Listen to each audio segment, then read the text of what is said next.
एक समय की बात है। एक कबूतर था जो पेड़ पर एक घोंसले में रहता था।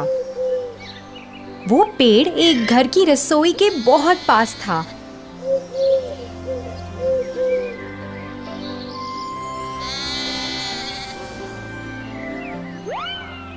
और उसमें काम करने वालों को कबूतर बहुत पसंद था। वो लोग अक्सर उसे दाना डालते थे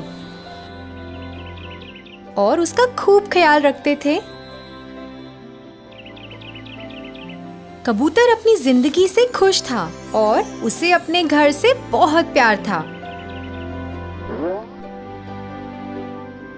उस पेड़ के पास एक और पेड़ था जिस पर एक कौवा रहता था। वो बहुत ही आलसी था और सबको परेशान भी करता रहता था। वो दूसरे पंछियों का खाना ले लेता था और कभी उनका घोंसला भी खराब कर देता था क्योंकि उसे खुद मेहनत करने में आलस आता था। एक दिन कौवे ने कबूतर को उस रसोई से खाना लाते देखा। उसने देखा कि रसोई में काम करने वाले कबूतर के प्रति बहुत दयालु हैं और उसे भी ऐसा आराम चाहिए था। फिर एक सुहानी सुबह का दिन था जब कबूतर अपना घोंसला साफ कर रहा था और अपनी पसंदीदा धुन गुनगुना रहा था। जब वो अपने घोंसले के लिए नई झाड़ियां उठा रहा था, तभी उसका पैर घास में फंस गया। वो अपना पैर निकालने के लिए बहुत संघर्ष कर रहा था। फिर अचानक उसने ऊपर उस काले कौवे को देखा। फिर कौवा बोला, हेलो दोस्त, ऐसा लगता है कि तुम फंस गए हो। क्या मैं तुम्हारी मदद कर सकता हूँ? कोई बात नहीं, मैं ठीक हूँ, कबूतर ने कहा। अरे छोड़ो, मैं तुम्हें बाहर निकालता हूँ। कौवे ने झाड़ियों को खींचा और कबूतर का पैर बाहर आ गया। शुक्रिया दोस्त, तुम्हारा दिन खुशहाल रहे, कबूतर ने कहा। फिर जैसे ही कबूतर उड़ने लगा, कौवे ने उसे रोका।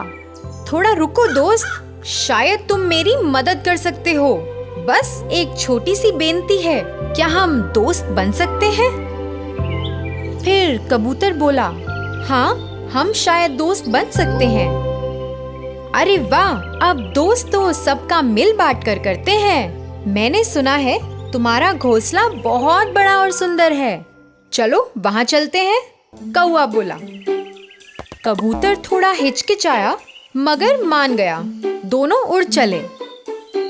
जब कौवे ने घोंसला देखा, वो बहुत खुश हुआ। कौवे को उस घोंसले में बहुत आराम मिला और उसने पूरा लुत्फ उठाने का सोचा। कबूतर ने उसे वहाँ रहने को और साथ में समय बिताने को कहा, जिससे वो खेलकूद और लोगों के बारे में गपशप कर सकें। पर जब खाने का समय हो गया, कौवे को अपने लिए खाने की तलाश करनी थी और अपना ध्यान रखना था। कुछ दिन बाद कौवा बहुत ही परेशान हो गया। जब वो कबूतर को अपना सारा खाना खुद खाते देखता, वो चाहता था कि कबूतर उसके लिए भी खाना लेकर आए, पर ऐसा ना हुआ। कौवा मांस खाना चाहता था, मगर कबूतर तो रसोई से सिर्फ दाने लेकर आता।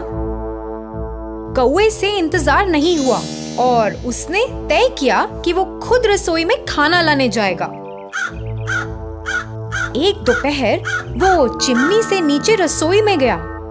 उसे मच्छी बनने की खुशबू आई और वो रुक ना पाया।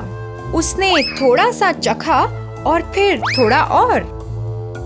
फिर वो लालची हो गया और सारी मछली खाना चाहता था।